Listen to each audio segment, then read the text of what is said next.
तो वहाँ पर हमने लर्निंग से रिलेटेड काफ़ी सारी चीज़ों को फोकस किया था। हमने इस चीज़ को अंडरस्टैंड किया था कि लर्निंग क्या होती है, कैसे काम करती है, कैसे कैसे हम सीख सकते हैं, कौन कौन सी चीज़ें हैं वो हमें सिखाती हैं, या लर्निंग से हमारे बिहेवियर में क्या चेंज आता है ना। तो वो सब चीज़ें हमने लर्नर्स करैक्टरिस्टिक्स में पढ़ी, और उसके बाद हमने फिर कुछ लर्निंग के स्टाइल्स के बारे में स्टडी किया कि अलग अलग लर्नर हैं, वो अलग अलग तरीके से क्या करते हैं, लर्न करते हैं। किसी को विजुअल्स से ज़्यादा देखना अच्छा लगता है, किसी को कोई विजुअल से देखता है, कोई ऑडियो से पसंद करता है, कोई वॉलंटरली देखना चाहता है, मतलब अलग अलग तरीके से रीड करके, या हर किसी का अपना अपना क्या है तरीका है।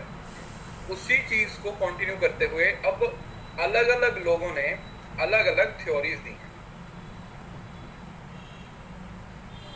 अब देखो 8, 10, 15 थ्योरीज हैं, इसमें से कुछ हैं जो काफी इंपॉर्टेंट हैं, कुछ हैं वो उतनी इंपॉर्टेंट नहीं है। तो क्योंकि थ्योरीज का मतलब होता है कि आपको क्लास में तो ये याद नहीं होंगे, ऑब्वियसली बात है, एक क्लास में 15 थ्योरीज याद करना कोई मतलब नहीं होता, लेकिन आप हर थ्योरी को समझने की कोशिश कीजिए और उसके बाद आप अपने हिसाब से डेली बेसिस पे 2-2, 3-3 थ्योरीज को याद करते रहिए। देखिए कोई भी जो टॉपिक होता है वो बहुत बड़ा टॉपिक जो होता है, कभी भी वो बड़ा इस वजह से लगता है क्योंकि हम उसको उस बड़ी शेप में ही देखते हैं, हम उसको उसकी बड़ी शेप में ही देखते हैं, इस वजह से वो हमेशा बड़ा ही लगता है। लेकिन अगर हम उसको छोटे छोटे हिस्सों में डिवाइड कर दें तो वो टॉपिक फिर बड़ा नहीं लगता, वो टॉपिक है फिर बड़ा नहीं लगता। तो इस वजह से वो टॉपिक जो बहुत ज़्यादा कॉम्प्लेक्स होते हैं, जिसके अंदर बहुत सारी चीज़ें याद करने वाली होती हैं, उसका बेस्ट तरीका होता है कि एक बार उसको क्लास में गो थ्रू कर लो, एक बार क्लास में उसको पढ़ लो, समझ आए या ना आए छोड़ दो उसको उस टाइम पे। एक बार आपने पढ़ लिया, उसके बाद हर रोज अगर 15 थ्योरीज हैं सपोज करो, हर रोज 2 थ्योरीज को पढ़ना शुरू करो, 2 को करो, अगले दिन 2 को करो, अगले दिन 2 का करो, फिर एक दिन का ब्रेक लेके वो 6 की 6 थ्योरीज को रिवाइज करो, फिर अगले दिन 2 पढ़ो, फिर अगले दिन 2 पढ़ो, फिर 2 पढ़ो, फिर एक दिन 12 की 12 को रिवाइज करो। जब तक आप ऐसे छोटे छोटे हिस्से बना के, छोटे छोटे पार्ट्स बना के याद नहीं करोगे तो याद नहीं होगा। अब इसके 2 चीजें होते हैं। सबसे पहली चीज है, क्योंकि थ्योरीज है वो आपको एज इट इज ही याद करनी पड़ती है, जो चीज जैसी है उसको वैसे याद करना पड़ेगा, क्योंकि तभी तो वो थ्योरी है ना। अब मास्लो की नीड हायरार्की थ्योरी है, अब उसके अंदर 5 चीजें हैं, अब वो ऐसे ही याद करनी पड़ेंगी, आप अपने हिसाब से उसमें कुछ ऐड नहीं कर सकते। पहली चीज थ्योरी की ये होती है कि थ्योरी में कुछ भी आलतू फालतू चीज नहीं होती है, थ्योरी के अंदर कोई भी कॉमन सेंस नाम की चीज नहीं होती है। जो जैसे दिया है ऑथर ने, जिस ऑथर ने जो थ्योरी जैसे दिया उसको आपको वैसे क्या करना होता है, याद करना होता है, पहला। और दूसरा, इसका सबसे बड़ा जो फायदा है, इसका जो सबसे बड़ा फायदा होता है वो क्या होता है, वो ये होता है कि इसमें से जो सवाल आते हैं एज इट इज ही आते हैं, मतलब कुछ भी बाहर से नहीं आएगा, वही 4 लाइनें जो पढ़ी हैं उसी सवाल आएगा, वही जो 4 लाइनें पढ़ी हुई हैं उन्हीं 4 लाइनों से डायरेक्ट सवाल आता है। तो इस वजह से इसके क्वेश्चन गलत होने के चांसेस बहुत कम होते हैं। अगर आपने एक थ्योरी पढ़ रखी है तो उसके गलत होने के जो चांसेस होते हैं, उसके गलत होने के जो वो होते हैं चांसेस होते हैं, वो काफी कम हो जाते हैं।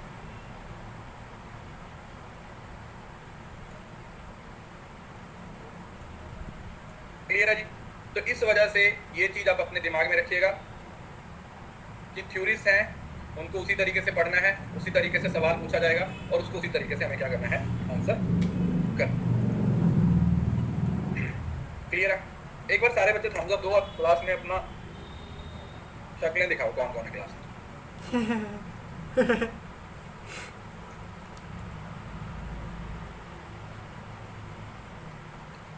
नहीं सब सही चल रहा है, कुछ ना कुछ तो इश्यूज चलते रहते हैं, कभी पर्सनल कभी कंपनी के साथ, तो लेट्स सी,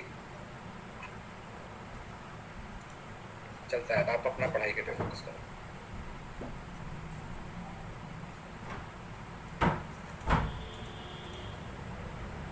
चलो बहुत बढ़िया। अब लर्निंग थ्योरीज, अब ये वाली हमने कल भी पढ़ा था, लेकिन कल हमने एक लाइन से पढ़ा था, आज इसको थोड़ा सा डिटेल में पढ़ेंगे। Learning theories are set of principles that explain how best a student can acquire, retain and recall information. Learning theories में आपको ये बताया जाता है कि स्टूडेंट किस तरीके से नॉलेज को एक्वायर करता है, फिर उस नॉलेज को रिटेन करके रखता है। क्या करके रखता है? रिटेन करके रखता है, अपने पास रखता है, एंड फिर नई इंफॉर्मेशन को रिकॉल करता है। नई इंफॉर्मेशन को क्या करता है? रिकॉल करता है। तो इसके अंदर हमारे पास अलग अलग तरीके की थ्योरीज हैं, जिसके अंदर जैसे बिहेवियरिज्म है। कौन सी है पहली थ्योरी? बिहेवियरिज्म है, फिर कॉग्निटिविज्म है, देन कंस्ट्रक्टिविज्म है, देन कनेक्टिविज्म। ठीक है, इसमें से तीन आपको कल समझाई थी, चौथी कनेक्टिविज्म है। बिहेवियरिज्म का मतलब क्या होता है? जब लर्नर पैसिव होता है और वो एक्सटर्नल स्टिमुलस के थ्रू, एक्सटर्नल प्रोसेसेस के थ्रू सीखता है। बाहर से आप लोगों को क्या किया जाता है? कोई स्टिमुलस दिया जाता है और उसके अकॉर्डिंग आप रिस्पॉन्ड करते हो, जैसे छोटे बच्चों को दिखाया जाता है। SR के थ्रू क्या करते हो? सीख, स्टिमुलस एंड रिस्पॉन्स। तो यहाँ पर लर्नर क्या है? लर्नर पैसिव है, उसको बाहर से सिग्नल दिए जाते हैं, उसको बाहर से क्या किया जाता है? काम करने के लिए बोला जाता है, और बाहर का जो स्टिमुलस है जैसा है वो उसी तरीके से क्या करेगा? काम करेगा। बाहर से जो भी उसका स्टिमुलस है उससे आप क्या करोगे? काम करोगे। दूसरा आता है कॉग्निटिव। एक्सटर्नल से बाहर चला जाता है, इंटरनल हो जाता है। इंटरनल का मतलब क्या होता है? माइंड में इंफॉर्मेशन प्रोसेसिंग पे बात आ जाती है। इंफॉर्मेशन प्रोसेसिंग, इंफॉर्मेशन प्रोसेसिंग पे बात आ जाती है कि आपको जो इंफॉर्मेशन मिल रही है आप उस इंफॉर्मेशन को किस तरीके से प्रोसेस कर रहे हो, how you are processing that information, how you are using that information. उस इंफॉर्मेशन को आप प्रोसेस कैसे कर रहे हो, उस इंफॉर्मेशन को आप यूज कैसे कर रहे हो। देन आता है कंस्ट्रक्टिविज्म। कंस्ट्रक्टिविज्म का मतलब क्या हुआ कि आपने किसी नॉलेज को कंस्ट्रक्ट किया पर्सनल एक्सपीरियंस के बेसिस पे, एक्टिवली पार्ट बने, इंटरनली आपने उस चीज को क्या किया? फोकस किया, और आपने सोसाइटी में रहते हुए सोशल लर्निंग के थ्रू क्या कर लिया? उस चीज को क्रिएट कर लिया। पर्सनल लेवल पे आपने क्या कर दिया? उस चीज को क्रिएट कर दिया। Constructivism, that is experience, that is internal element. Then आता है कनेक्टिविज्म। कनेक्टिविज्म का मतलब क्या होता है? जब लर्नर अलग अलग डॉट्स को, अलग अलग लिंक्स को आपस में कनेक्ट करता है। ठीक है, बाय बिल्डिंग द कनेक्शन। अलग अलग चीजों को आपस में क्या करना? जोड़ना। अलग अलग चीजों को क्या किया जाता है? आपस में जोड़ा जाता है ऐसे करके, और उसके थ्रू जो उसको नॉलेज मिलती है उसको क्या बोल दिया जाता है? उसको कनेक्टिविज्म बोल दिया जाता है। कनेक्ट करना, समझ रहे हो ना? नेटवर्क मार्केटिंग, MLM बोलते हैं। जैसे मल्टी लेवल मार्केटिंग आपने देखा होगा, जो आप लोगों को बताते हैं 3 लोगों को जोड़ो, फिर आगे 3 को जोड़ेंगे, फिर आगे 3 को जोड़ेंगे, इस तरह से आप करोड़पति बन जाओगे। ऐसी एग्जांपल्स आती है ना नॉर्मली, ऐसी एग्जांपल्स आती है ना नॉर्मली। तो ये वही चीज है एक तरीके से कि आप नेटवर्क बना के आप चीजों को रिलेट करके क्या करते हो? आगे बढ़ने की कोशिश करते हो। कंस्ट्रक्टिविज्म का मतलब जब कुछ क्रिएट करते हो। एक्वायर करने का मतलब लेना अपने अंदर। बिहेवियरिज्म का मतलब होता है what that is related with your behaviour.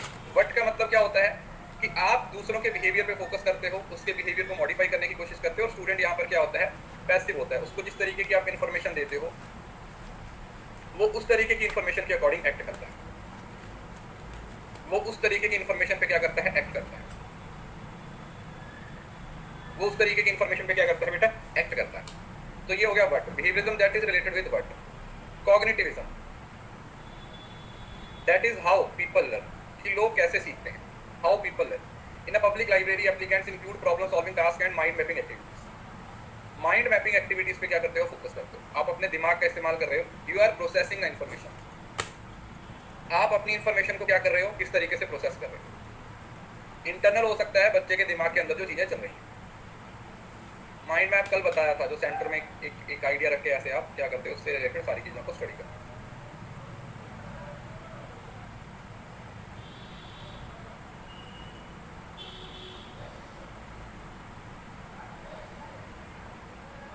Then आता है हमारे पास कंस्ट्रक्टिविज्म। व्हाई?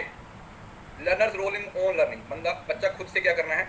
एक्टिवली पार्टिसिपेट कर रहा है अपने लर्निंग में। खुद से चीजों को क्या करने की कोशिश कर रहा है? सीखने की, क्रिएट करने की कोशिश कर रहा है। He is creating the things on his own by experience, by learning.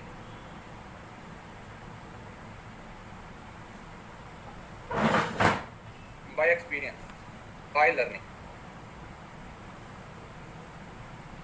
ठीक है, क्लियर है? तो ये चार्ट है इसका, थोड़ा सा मोटा मोटा आपको बताता हूँ जिससे आप चीज़ों को रिलेट कर पाओगे। बिहेवियरिज्म का मतलब है कि लर्नर क्या करता है। बच्चे के सामने एक स्टिमुलस आएगा, उस स्टिमुलस को लेके बच्चा रिस्पॉन्ड करेगा, और रिस्पॉन्ड करने के बाद बच्चे का बिहेवियर मॉडिफाई हो जाएगा।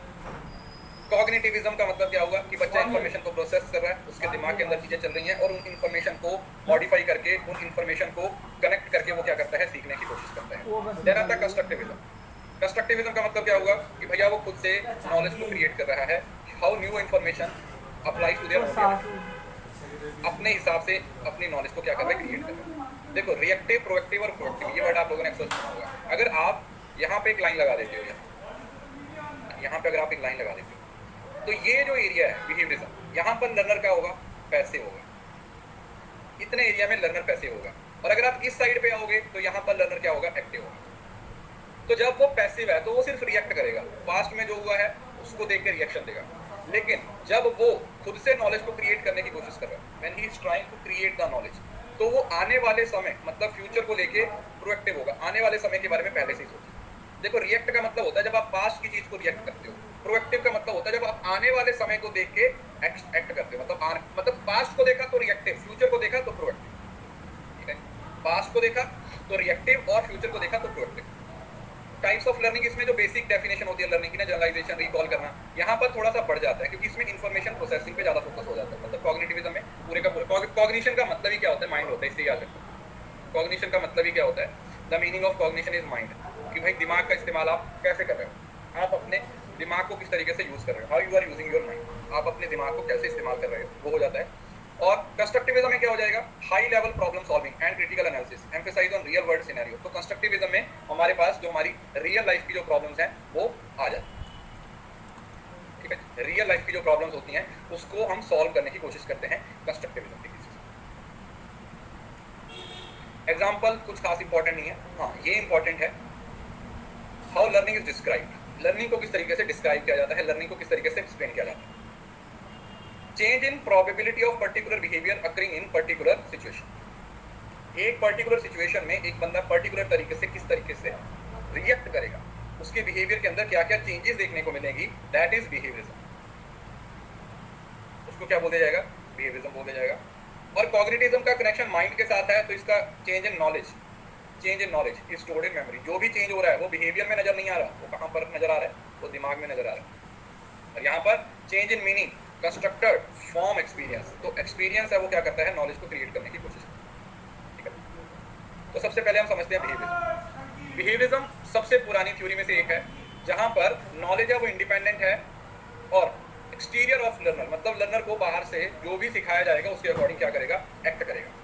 इन a behaviouristic mind the learner is a blank slate that should be provided with the information to be learn, क्योंकि छोटे बच्चों पे है, समझ रहे ना, बिहेवियरिज्म पॉपिल्स पे, जैसे पेडागोजी के लेवल पे ये ज्यादातर होती है। तो इसमें हम क्या मानते हैं कि बच्चे खाली स्लेट की तरह हैं, उनके दिमाग उस स्लेट पे जो कुछ भी लिखेंगे वो पूरी जिंदगी उनके साथ रहेगा। तो इस वजह से यहाँ पर बच्चों को क्या किया जाता है, एक्सटर्नल स्टिमुलस दिया जाता है और उस स्टिमुलस के अकॉर्डिंग बच्चे क्या करते हैं, एक्ट करते हैं।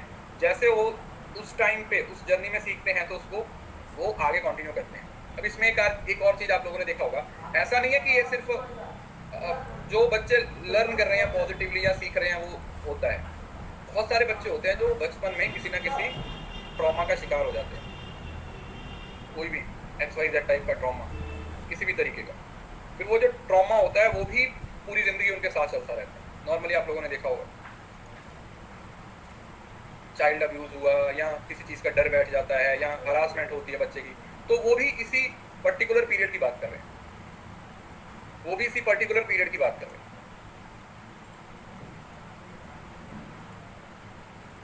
ठीक है, वो भी इस पर्टिकुलर पीरियड की ही बात कर,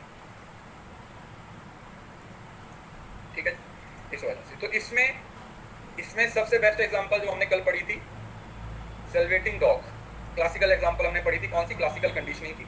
तो अब ये दोबारा पढ़ाने की तो जरूरत नहीं है ना, कि पाब्लो का डॉग का एक्सपेरिमेंट क्या था, जिसमें उसने दो अलग अलग स्टिमुलस को क्या किया था, कनेक्ट किया था, और उनको कनेक्ट करने के बाद उसने ये कोशिश की थी ये बताने की कि असल में किस तरीके से एक लर्नर का बिहेवियर है वो मॉडिफाई, सॉरी मतलब जैसे एनिमल का बिहेवियर है उसको मॉडिफाई किया जा सकता है। तो इसमें उसने क्या बताया, इसमें उसने एसोसिएशन की बात की,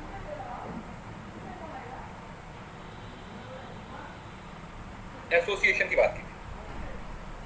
बेल और फूड की एग्जांपल से उस चीज को पढ़ाने की कोशिश की, बेल और फूड।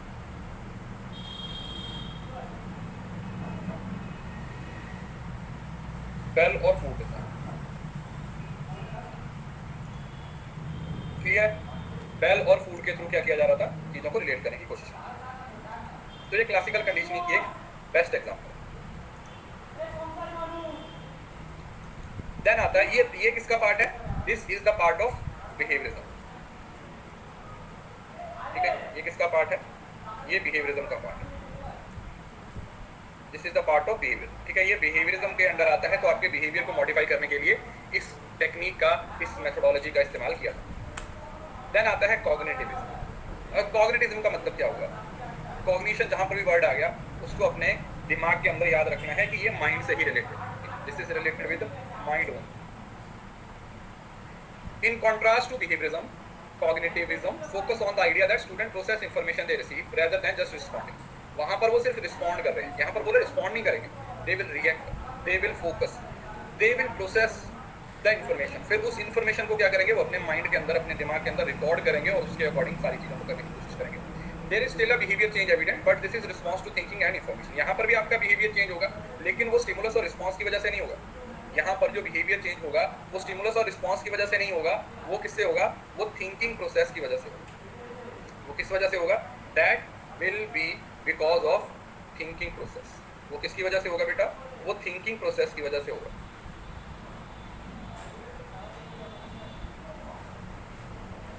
वो किसकी वजह से होगा, that will be because of thinking process, सोचने समझने की शक्ति की वजह से। कॉग्निटिविज्म थ्योरी है वो अर्ली 90s में आई थी और गेस्टाल्ट साइकोलॉजी के साथ जुड़ी हुई है। अब गेस्टाल्ट साइकोलॉजी आप सभी को याद होगा कि सबसे पहले हम एक होल पिक्चर को देखते हैं, उसके बाद फिर उसके पार्ट्स को देखते हैं। In English, Gestalt psychology translates to the organization of something as a whole that is viewed as more than sum of individual parts. The whole is always more than individual parts. ठीक है, छोटे छोटे parts है।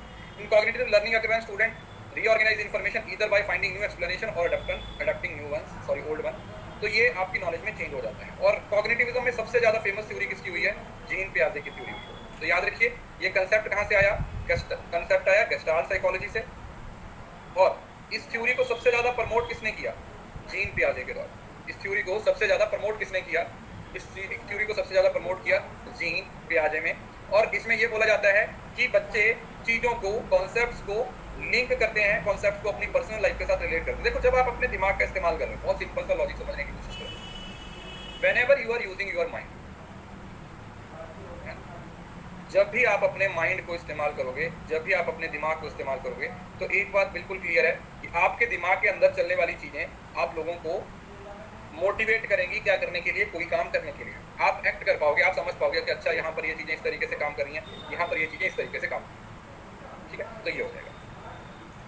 Then आता है हमारे पास constructivism. Constructivism में सबसे इंपॉर्टेंट किसको दिया गया है, ब्रूनर स्पाइरल करिकुलम। ये जो थ्योरीज मैं आपको साथ साथ में बता रहा हूँ ना, ये साइड पे लिख लेना कि सबसे पहले हमने पढ़ा बिहेवियरिज्म। तो बिहेवियरिज्म में क्या आया था सर, जीन पियाजे की थ्योरी आया था। ओके, दूसरा आया था कंस्ट्रक्टिविज्म। कंस्ट्रक्टिविज्म में दो चीजें बताई हैं, गेस्टाल्ट साइकोलॉजी और कॉग्निटिव थ्योरी। और कंस्ट्रक्टिविज्म में बात करेंगे ब्रूनर स्पाइरल प्रिंसिपल की। ये बात ठीक है, थ्योरीज को याद रखोगे थोड़ा सा साथ में, मतलब अभी थ्योरीज पढ़ानी है लेकिन साथ में लिखते जाओगी कौन सी थ्योरी कौन से कंसेप्ट के साथ रिलेटेड है, ताकि अगर वहां से सवाल आए तो आप उसका आंसर देखो। So constructive is based on the premise that we construct learning new ideas based on our own prior knowledge and experience.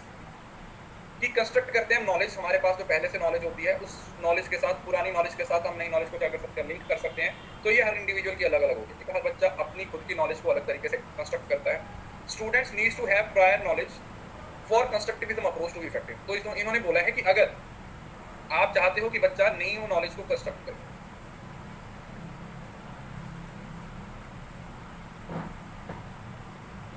कि अगर आप चाहते हो कि बच्चे के द्वारा नई नॉलेज को कंस्ट्रक्ट किया जाए तो उसके लिए बच्चे के पास प्रायर नॉलेज का होना जरूरी है।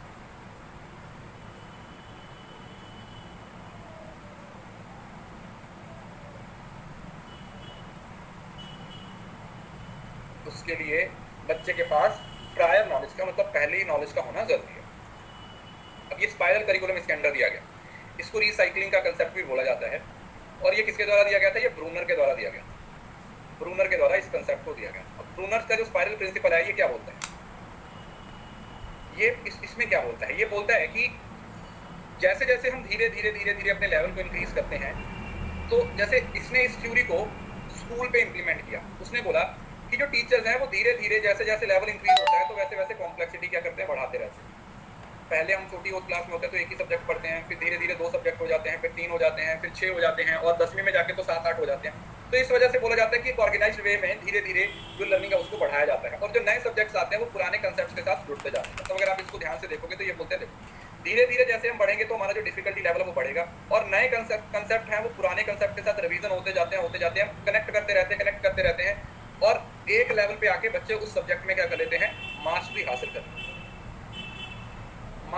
कर लेते हैं, मतलब उस सब्जेक्ट में एक्सपर्ट हो जाते हैं। तो जितने लेवल्स होंगे बार बार रिवीजन करेंगे, रिकॉल करेंगे और एंड में जाके हम उस सब्जेक्ट में क्या बन जाएंगे, मास्टर बन जाएंगे। हेलिकल का जो मॉडल है वो कम्युनिकेशन का मॉडल है, लेकिन ये हमारा टीचिंग के अंडर आता है। तो इस अप्रोच को हम प्रॉब्लम बेस्ड लर्निंग के लिए भी यूज कर सकते हैं, रिसर्च और क्रिएटिव प्रोजेक्ट्स के लिए भी यूज कर सकते हैं, ग्रुप कोलैबोरेशन के, समझ लो ना, जहां पर प्रॉपर एक इंटरेक्शन की जरूरत है तो इन सभी जगह पर इस मेथड को क्या किया जा सकता है, अप्लाई किया जा सकता है। This method can be apply easily.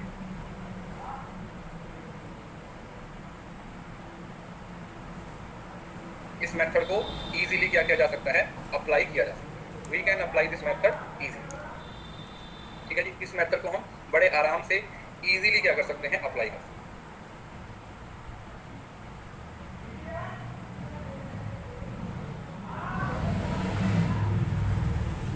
ठीक है, ब्रूनर ने दिया था ये कंसेप्ट दिया गया था ब्रूनर के द्वारा। बंदे का नाम ही ब्रूनर है, BRUNER, ब्रूनर स्पाइरल प्रिज्म। अब देखो थ्योरीज आएंगी, थ्योरीज जो बहुत ज़्यादा इंपॉर्टेंट है मैं उस पर थोड़ा सा रुकूंगा, नहीं तो मैं थ्योरीज को बस रिकॉल करवाऊंगा, पूरा डिटेल में पढ़ाऊंगा, लेकिन याद ऐसा नहीं है कि आपको क्लास में याद हो जाएगी तो आपको बाद में याद करनी पड़ेगी। तो इस वजह से अब फोकस कीजिएगा थ्योरीज को पढ़ने पे, बहुत ज़्यादा नोट्स मेकिंग पे फोकस मत कीजिएगा क्योंकि नोट्स आपको बाद में ही बनाने पड़ेंगे, तभी बेस्ट नोट्स बनेंगे। तो क्लास में सिर्फ मोटा मोटा सुनते जाइए और चीज़ों को समझने की कोशिश कीजिए। ठीक है, PDF मिल जाएगी तो आराम से बैठ के नोट्स भी बनाइएगा, हिंदी में भी मिल जाएगी, लेकिन अभी सिर्फ समझने पे ज़्यादा फोकस कीजिए। ठीक है, नॉर्मली मैं आपको ये बात बोलता नहीं हूँ, लेकिन आज अगर बोल रहा हूँ तो इसका एक रीज़न है कि आप क्लास में समझने पे फोकस करो, उसके बाद आपको सारी थ्योरीज के नोट्स बनाने हैं, आराम से शांति से बैठ के नोट बनाइए। पहले समझना जरूरी है, ठीक है, क्योंकि अदरवाइज आप नोट्स बनाते जाओगे तो चीज़ें समझ नहीं आएंगी, क्योंकि ये कोई साधारण टॉपिक नहीं है, इसके अंदर आपको चीज़ें डिटेल में पढ़नी पड़ेंगी। तो सबसे पहले आती है थ्योरी हमारी जीन पे आ जाएगी, कॉग्निटिव डेवलपमेंट थ्योरी। और ये थ्योरी बाकी थ्योरी से क्या हो रही है, थोड़ी सी डिफरेंशिएटेड है। रीजन, पहली बात तो इसने ये थ्योरी सिर्फ और सिर्फ छोटे बच्चों पे अप्लाई की, एक्सक्लूसिवली ऑन चिल्ड्रन, छोटे बच्चों के ऊपर अप्लाई किया है। दूसरा, उसने डेवलपमेंट के बारे में बात की है, ठीक है, लिखा होगा ना डेवलपमेंट, कॉग्निटिव डेवलपमेंट। और तीसरा, उसने बोला है कि ये थ्योरी है, इसके अंदर स्टेजेस हैं। ठीक है, पहली बात तो बच्चों पे है थ्योरी, दूसरा स्टेजेस है और तीसरा डेवलपमेंट की बात करता है। सो इसने 3-4 चीज़ों के बारे में बात की। सबसे पहले इसने बोला कि जो हमारा दिमाग होता है उसके अंदर कुछ स्कीमास होते हैं, स्कीमास को आप बिल्डिंग ब्लॉक भी बोल देते हैं, जो हमारे दिमाग की नॉलेज को क्रिएट करते हैं, जिससे हमारा माइंड बनता है।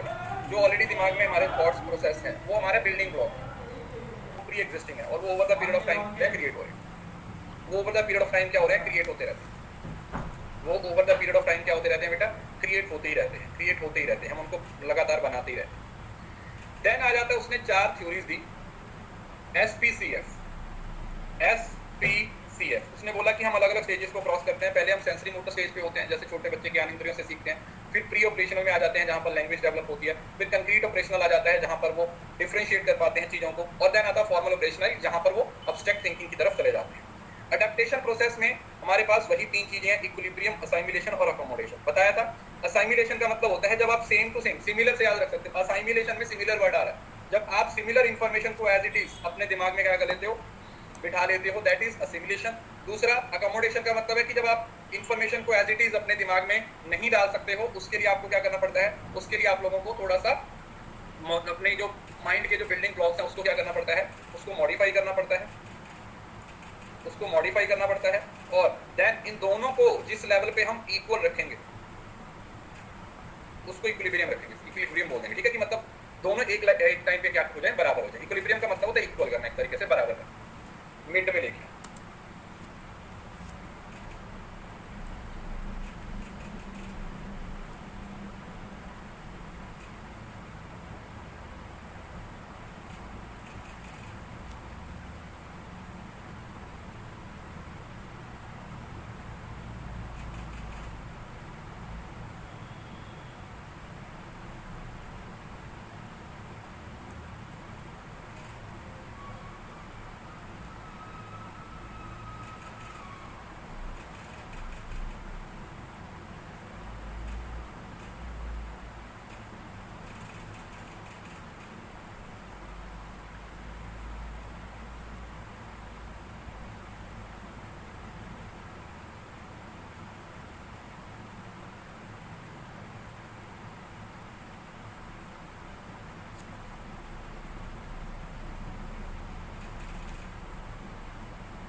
मिड में लेके।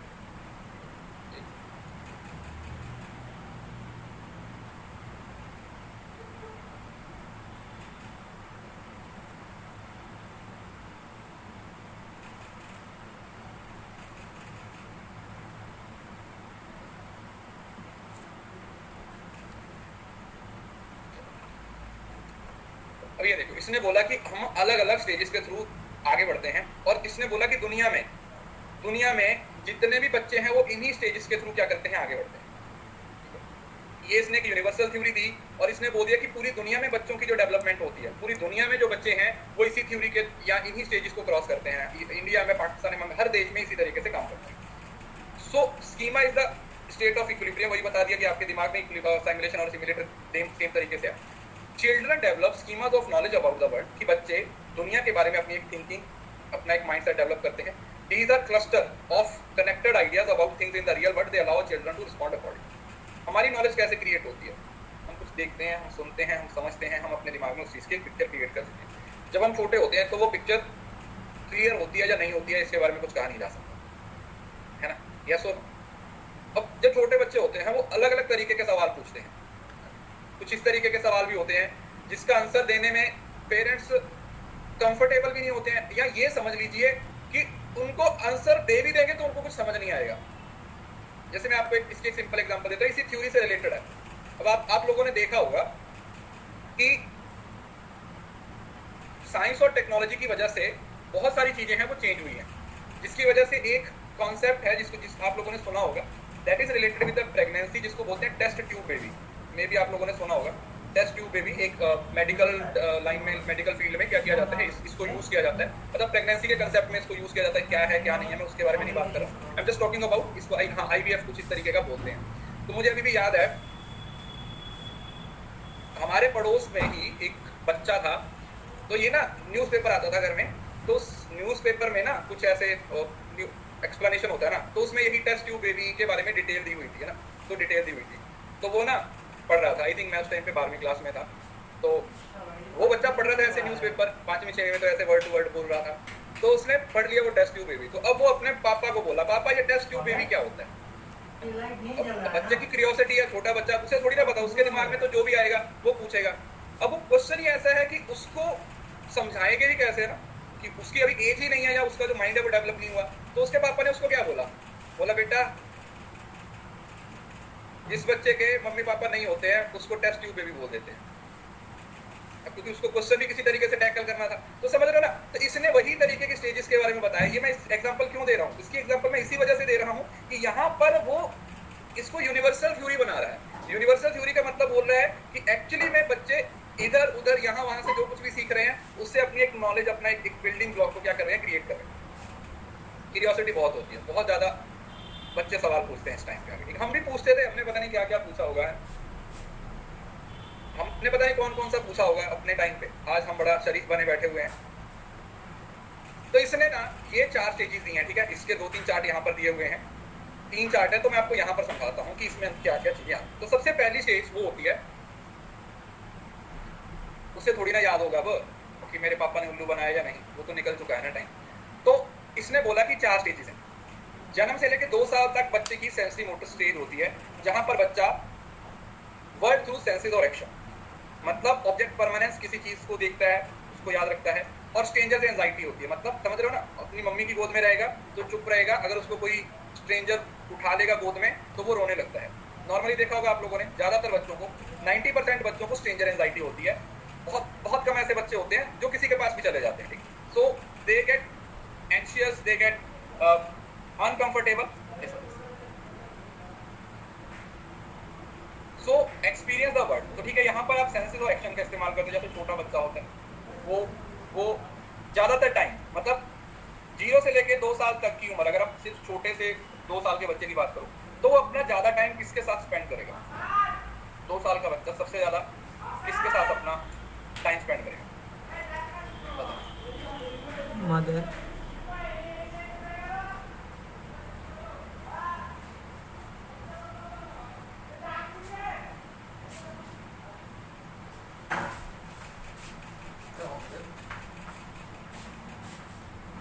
ये क्लास तो मुझे मिला ही नहीं है। मैं तो बहुत ढूंढ रहा हूँ। मैं तो इसका ग्रुप 1 कर अपनी रहा माँ के साथ स्पेंड करेगा। तो इस वजह से मैं बाद फिर में वो help कर अपनी दूंगा। सारी जरूरतें भी अपनी माँ से ही पूरी करता है। अब इसकी सिंपल एग्जांपल क्या है, जैसे अब उसको भूख लग रही है लेकिन उसको बोलना तो नहीं आ रहा, तो अपनी माँ को कैसे सिग्नल देगा कि मुझे भूख लगी? ही विल क्राई, वो रोएगा और उसकी माँ भी समझ जाएगी कि इसको क्या हुआ है, उसको भूख लगी। ऑब्जेक्ट परमानेंस का मतलब पता है क्या होता है? ऑब्जेक्ट परमानेंस का मतलब होता है कि बच्चे किसी चीज की एक्जिस्टेंस पे भरोसा करते हैं, चाहे उस चीज को वहां से क्या कर दिया हो, रिमूव कर दिया हो। नॉर्मली आप लोगों ने देखा होगा, जैसे कोई खिलौना है, आप बच्चे को बोलते हैं कि अच्छा ये खिलौना है, आप क्या करते हो, आप ना पिल्लों के नीचे ऐसे खिलौना रखने की कोशिश करते हो, फिर ऐसे छुपा के पीछे चल गायब कर देते हो। तो बच्चे को नहीं पता, बच्चा वहीं पे जाएगा, उस पिल्लों को उठाएगा और उसके नीचे से वो खिलौना ढूंढने की कोशिश करेगा। That is what we call object permanency, कि वो इस चीज को भरोसा करता है, उसके दिमाग में वो चीज बैठ गई है कि वो चीज वहीं पर है, चाहे उसको वहां से रिमूव कर दिया।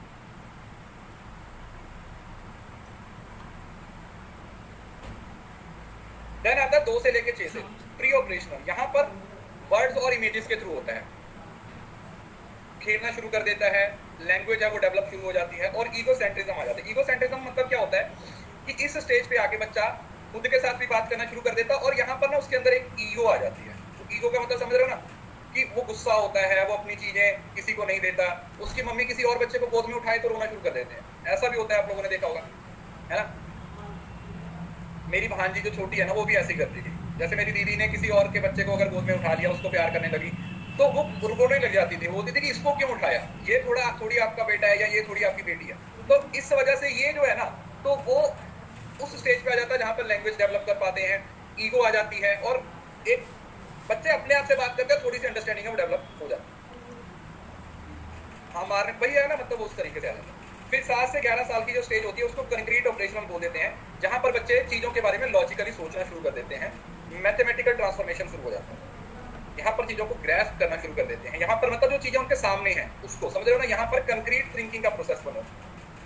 कंक्रीट मतलब जो चीजें दिख रही हैं, समझ रहे हो ना, टेंजिबल चीजों के बारे में सोचना शुरू करते हैं कि अच्छा यार ये यहाँ पर ऐसी चीज है, ये यहाँ पर ऐसी। तो जो टेंजिबल चीजें हैं ये उस पर फोकस करना शुरू कर देते हैं, टच कर सकते हैं, मैथ पे फोकस करते हैं। और फिर फॉर्मल ऑपरेशनल तो अडल्टहुड में आ जाता है, जहाँ पर थिंकिंग, अब्स्ट्रैक्ट थिंकिंग और potential of mature reasoning, regional thinking, analysis वगैरह करना शुरू कर देते हैं। टीनेज में हर चीज को साइंटिफिक विजन से समझने की कोशिश करते हैं। ठीक, तो ये स्टेज है। अब इसके अलावा ठीक है, इसको अलग अलग तरीके से, ये देखो एक चार्ट यहाँ पर भी दिया हुआ है, एक चार्ट यहाँ, हर चीज को साइंटिफिक विजन से समझने की कोशिश करते हैं। ठीक, तो ये स्टेज है। अब इसके अलावा ठीक है, इसको अलग अलग तरीके से, ये देखो एक चार्ट यहाँ पर भी दिया हुआ है, एक चार्ट यहाँ पर भी दिया हुआ है, तो ये भी आप पढ़ सकते हो, लेकिन मैंने एक चार्ट में आपको अच्छे तरीके से समझा दिया। क्लियर है? देन आता है Vygotsky theory of learning. Vygotsky theory of learning ये पियाजे की थ्योरी के ऑपोजिट है।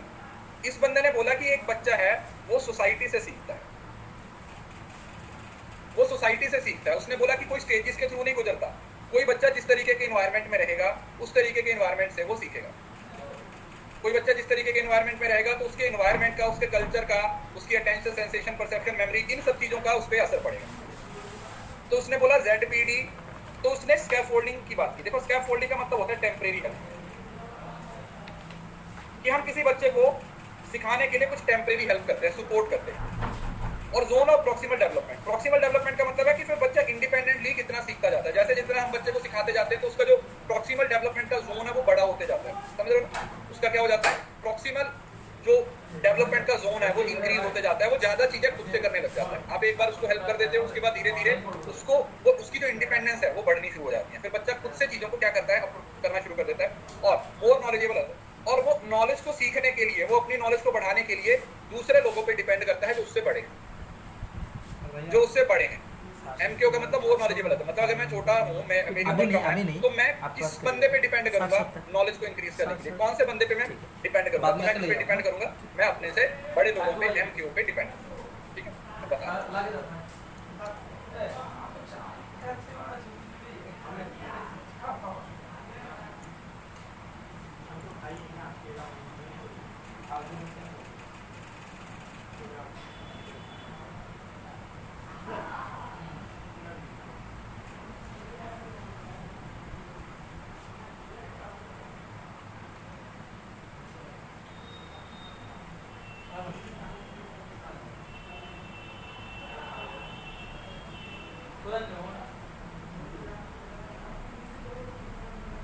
ये वाली फोटो देखो,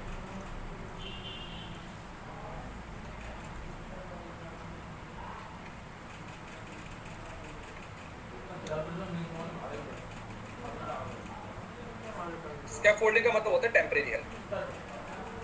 स्कैफोल्डिंग का मतलब होता है बेटा टेम्परेरी हेल्प, जब बच्चों को एक टेम्परेरी हेल्प दी जाती है। देखो पहली स्टेज वो है what I can learn on my own, कि मैं जो खुद से सीख सकता हूँ, जब मैं खुद से सीख सकता हूँ।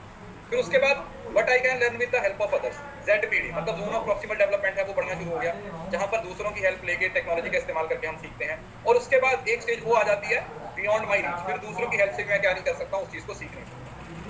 तो धीरे धीरे क्या होता है, ये चीजें इंक्रीज होती हैं। तो पहले आप उनको टेम्परेरी हेल्प करते हो, फिर वो खुद से सीखते हैं, फिर अपनी रीच को बढ़ाने की कोशिश करते हैं, लेकिन एक पर्टिकुलर प्रॉक्सिमेट मतलब समझ रहे हो ना, डिस्टेंस बोलते हैं, प्रॉक्सिमल का मतलब होता है डिस्टेंस,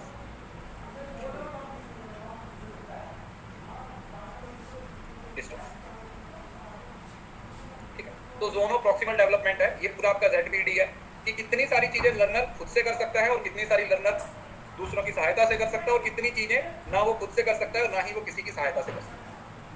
तो this is zone of proximal development. तो ये बोलता है, ठीक है, what I can do with the help of more knowledgeable other, इसको ZPD बोलते जाता है, what can I of my own, clear.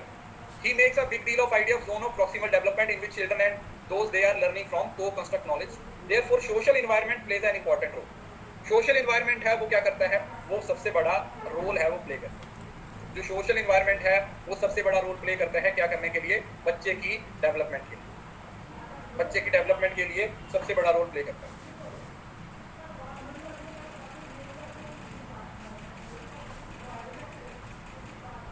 अब डिफरेंस क्या हुआ, पियाजे ने क्या बोला, पियाजे ने बोला अलग अलग स्टेजेस, पियाजे ने अलग अलग स्टेजेस बता दी, और इसने बताया कि स्टेजेस नहीं है, बच्चा एक प्रोसेस के थ्रू गुजरता है, उस प्रोसेस को सब लोग फॉलो करते हैं, उस प्रोसेस को सब लोग फॉलो करते हैं, चाहे कोई यहाँ पर है, कोई दूसरी जगह पर है, कोई किसी भी तरीके से काम करता है। तो वो क्या कर रहा है, वो धीरे धीरे क्या कर रहा है, आगे बढ़ने की कोशिश कर रहा है।